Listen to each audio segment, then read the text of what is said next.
tutorial penyembelihan hewan kurban sesuai dengan syariat Islam. Kurban adalah ibadah makhluk, yaitu suatu ibadah yang terikat waktu, rukun, dan syarat tertentu dengan tujuan taqarrub atau mendekatkan diri kepada Allah. Caranya dengan menyembelih hewan ternak seperti sapi, kambing, domba, maupun unta. Hukum melaksanakannya bagi seorang muslim yang mampu adalah sunnah muakkad. Bukan hanya dianjurkan, namun tata cara penyembelihannya juga diatur dalam syariat Islam. Berikut adalah tata cara penyembelihan hewan kurban.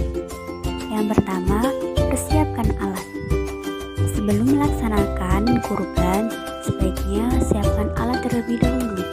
Alat yang digunakan bisa berupa pisau, golok, maupun pedang. Haram hukumnya menyembelih kurban dengan alat yang terbuat dari tulang, gigi, maupun kuku. Alat yang digunakan harus diasah terlebih dahulu agar alat menjadi tajam. Hal itu merupakan aturan yang disyariatkan dalam Islam agar hewan meninggal dengan cepat sehingga hewan tidak merasa kesakitan dan menghindari menjalin hewan. Yang kedua, tuntun hewan kurban secara perlahan. Dalam Islam melarang berlaku kasar pada hewan, terlebih pada hewan yang akan dikurbankan. Hindari mencabuk hewan dengan kencang atau mengikatnya dengan kencang. Yang ketiga adalah merobohkan hewan kurban.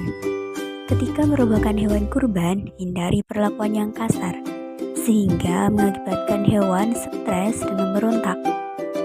Cara merobohkan hewan kurban bisa menggunakan metode tali simpul atau teknik tali simpul.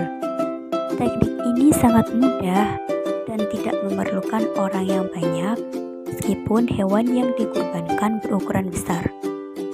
Kemudian hewan dirobohkan ke kiri dengan kepala menghadap ke kiblat.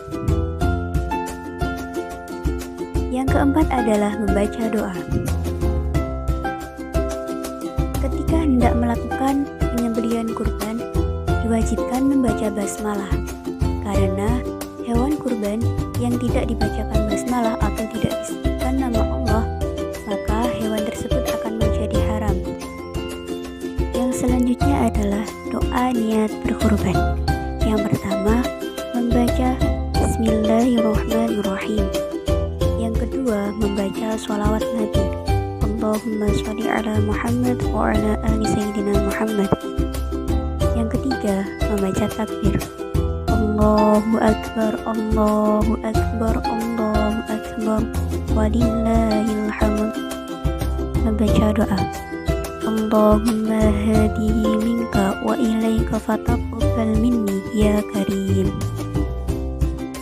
Kemudian setelah membaca doa dan niat, dilakukan proses penyembelihan, memotong leher hewan kurban.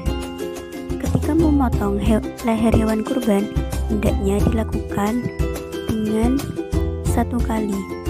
Hal itu dilakukan agar hewan kurban dapat meninggal dengan segera dan menghindari menyakiti hewan. Memotong leher yang dimaksud bukanlah memotong leher hewan sampai putus, melainkan memotong 3 saluran yang ada. Yang pertama yaitu saluran urat nadi, yang kedua saluran nafas, dan yang ketiga saluran makan.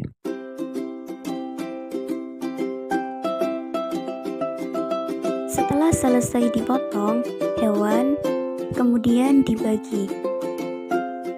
Berikut adalah ketentuan pembagian hewan kurban. Sepertiga untuk orang yang berkurban, yang sepertiganya lagi untuk kerabat, tetangga, dan orang yang menyembelih. Kemudian yang sepertiganya lagi untuk orang fakir miskin. Demikianlah tutorial penyembelihan hewan kurban. Mohon maaf apabila ada kekurangan. Wassalamualaikum warahmatullahi wabarakatuh.